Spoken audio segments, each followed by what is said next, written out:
Twitter is over. The users are leaving Twitter because every month pay $8 to blue check. Bot infestation, weak moderation, and declining user experience. But don't worry, the next wave of social media is here. These apps are Bluesky, Social, Mastodon, and Threads. For support, subscribe your own channel. Tech Shift.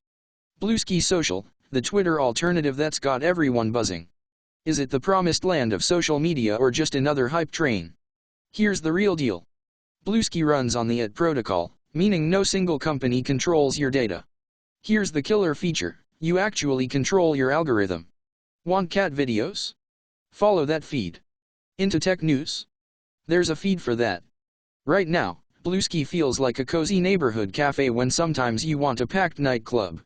Meta's Threads arrived swinging at Twitter, but does it knock out the competition or just shadowbox? Let's break it down. 500 million signups in 24 hours? That's the power of piggybacking on Instagram. Your audience comes pre-installed, no rebuilding from zero. No confusing X rebrand here. Threads keeps it simple with Instagram's polished look. Just tap and post, no algorithm wars. No trending topics. No proper search. It's like opening a burger joint that only serves buns. The meat's coming soon. Threads is Twitter with training wheels, smoother ride, but you'll outgrow it fast. Mastodon is the anti-Twitter, decentralized, ad-free, and run by volunteers.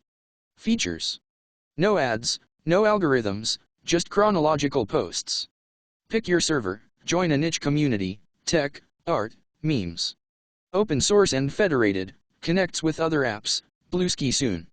Weaknesses: confusing setup, picking a server feels like a tech exam. Missing basics, no quote tweets, officially, weak search.